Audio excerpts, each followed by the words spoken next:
and welcome back to Success Tips with Destiny Global, where we come to you live every 2 weeks with success tips to help you in your personal and professional life. My name is Carmen, Master Trainer here with Destiny Global.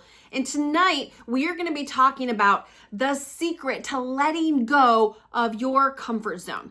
And so I have a question. I want to start with a question. Have you ever felt like you were meant for more, but there's like something that keeps holding you back? There's this thing that maybe this invisible force that feels like this glass ceiling, this thing that you keep hitting yourself up against, that you can't seem to get past no matter how you try. The thing standing between where you are and where you want to be oftentimes is this thing called a comfort zone. The thing standing between where you're at and where you want your business to be. Where you're at and where you want your marriage to be, where you're at and where you want your career or your finances, your investment or your relationships to be.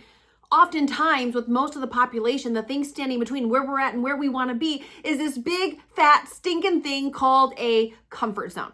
It's where things appear or feel or have the illusion that they're comfortable. We know what to expect. We know what every day looks like. We think we know, right? But here's I have a statistic for you. Studies show that 92% of people never reach their biggest goals because they fear stepping into the unknown. Look at that. Almost like 92%.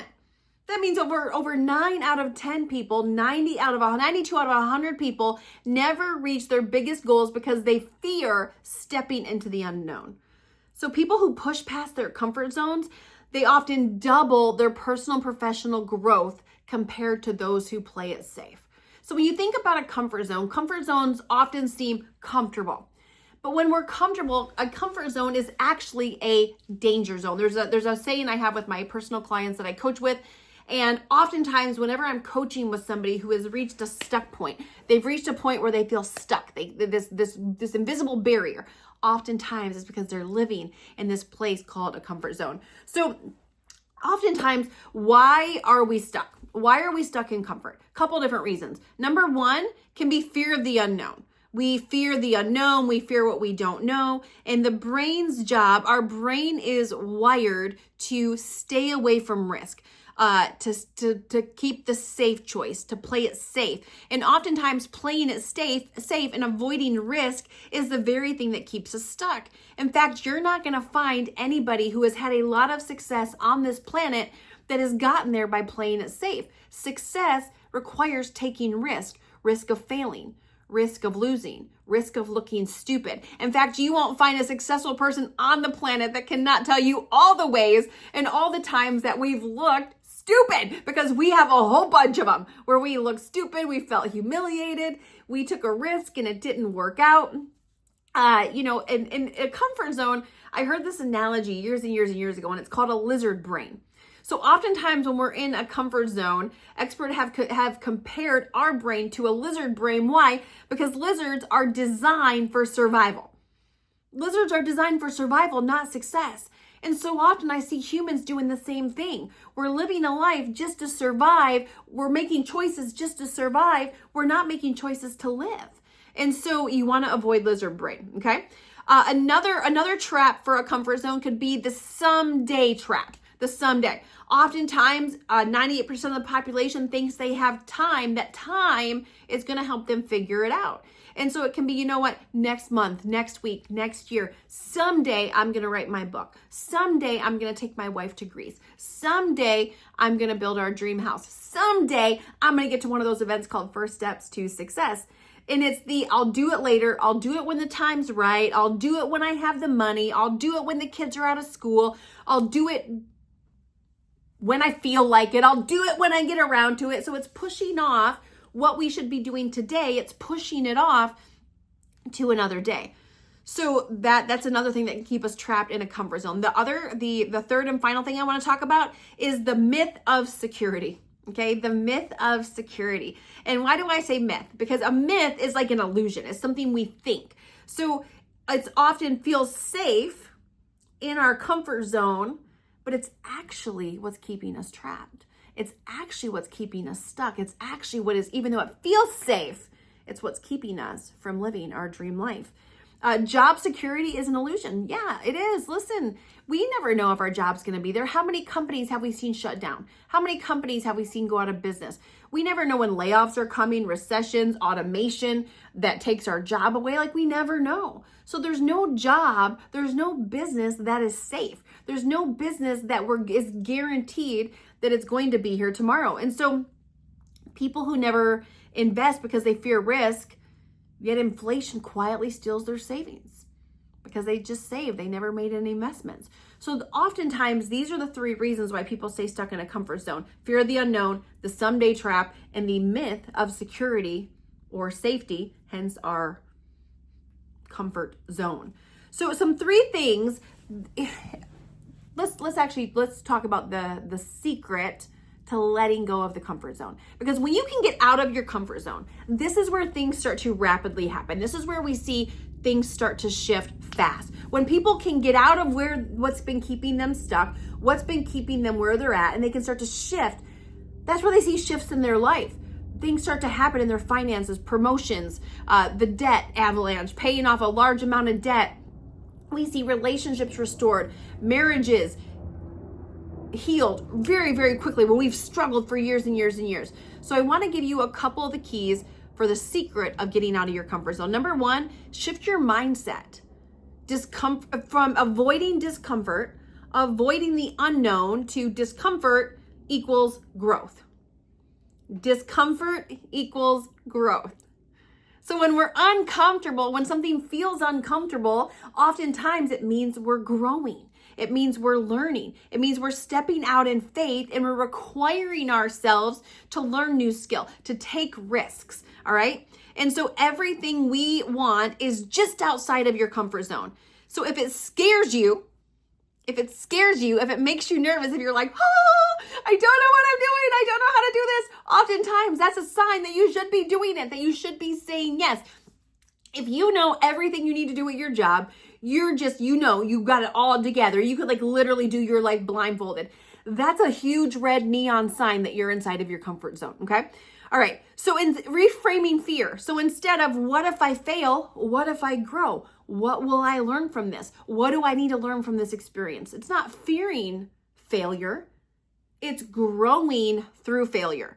And you're going to see entrepreneurs that do this, athletes that do this, solopreneurs that do this. The most successful people on the planet have learned this secret: to shift our mindset. Discomfort equals growth. Think about it. When you're in the gym working out and you're struggling to get that rep up, that's where the growth happens. When you're discomfort, when there's no comfort there, when it's uncomfortable, that's where the growth happens. And it's the same thing inside of your life. All right, take small, bold steps, little things that you can do. So one of the things when it comes to small, bold steps, it could be making the phone call, speaking up in a meeting, saying yes before you feel ready. And there's a tactic that I learned from Mel Robbins, and it's called the 5-second rule. And I've definitely used this in my life when I don't want to make a phone call or when I don't want to do something. And I'll say 5, 4, 3, 2, 1, and I'll pick up the phone and I'll make the phone call. 5, 4, 3, 2, 1, and I'll start my workout. 5, 4, 3, 2, 1, and I'll do whatever. So it's giving yourself this internal countdown to take action. And we only typically need that. Listen, no one has to give me an internal countdown to go get a massage. No one has to give me an internal countdown to put on a favorite movie. It's typically procrastination on the things that we should be doing, that we're not doing, that we need the countdown. So if you ever find yourself hesitating because it's uncomfortable or we don't know, still Mel Robbins' 5-second rule. It works really, really well. All right, build a growth-focused environment. So here's the truth. We become like the people that we surround ourselves with. And I believe that we're living on a planet where most people are living in a comfort zone. And so if we're surrounded by people who are in a comfort zone, then we're probably going to be in a comfort zone. If we're surrounded by people who aren't growing, we are probably not going to be growing. So it's making sure you're surrounding yourself you're being around people who are challenging themselves to get out of their comfort zones, people that are taking risks, people that are getting uncomfortable, people that are growing. This is huge when it comes to getting out and staying out of your comfort zone. If your circle is taking risks, you're more likely to take risks. If the people you're hanging out with are growing, you're more likely to grow, and vice versa. Okay? All right. The fourth and final thing that goes into the secret of getting out of your comfort zone is learn to embrace failure as part of success. And I cannot say, oh my gosh, this one right here, when you can shift your perspective and you can view failure as a part of success, as a stepping stone to success, that every time we fail, we're actually getting closer to success, all of a sudden it flips the script on failure. We now don't avoid it. We now know that it's part of the process, that every time we fail, we're one step closer to success. And so the faster you fail, the faster you learn. The faster you fail, the faster you learn. The faster you fail, so often I'll be coaching with a client and they'll fail once or twice and they'll think it's the end of the world. And what I have to tell you is the people that are succeeding faster, bigger than you are, they've failed more. They've just failed more. And through the failure, they figured it out. If you've only failed once or twice and you're still sitting there licking your wounds or sitting on the sidelines thinking that was your cue to exit, no, that was your sign to keep going. Resistance is not the enemy. Resistance doesn't mean stop. Resistance means you're on the right road. You're not on easy. You've left easy street. You've turned onto worth it street, and you're now fighting out of the comfort zone to get to your goals. And failure is a part of that. And so the faster you can fail, the faster you can line up a stack of failures, the faster you are going to get towards your goals. And so leaving here today, listen, I don't want this just to be information, okay? Leaving here today, I want you to commit to taking one bold action, to taking one action that's out of your comfort zone, to taking one action that scares you just a little bit, to taking one action that makes you nervous, one action that is a little bit risky. Listen, you can totally be a lot risky, but I'm saying just a little bit risky. To say yes to something scary, to say yes to something that you've been putting off, to say yes to something that you're like, oh my gosh. For some of you, maybe it's attending your very first steps to success. Next one is coming up in July. So maybe it is saying yes to that. Maybe it's saying yes to starting the book. Maybe it's just saying yes to doing a first workout or to apologizing to somebody that you owe an apology to. Whatever it is, commit this week, today, tomorrow, and the next 24 hours to taking one step that scares you. Having a conversation you've been avoiding, make an investment, launch an idea, taking a step, whatever it is. And I'm going to encourage you to let me know what it is in the comments. Why? Because sometimes it's scary to even say we're going to do it. And sometimes, it's even scarier to say it out loud and to tell the internet world, the Facebook land, what we're going to do. The more it scares you, the more I'm going to say, freaking do it. So let me know in the comments, what is yours? What is the one big, bold step you're committing to taking this week? And we will be here cheering you on, and we will be back in 2 weeks with another success tip to help you on in this journey of success, this journey of life. You're not in this by yourself. We are in this together. We'll see you later.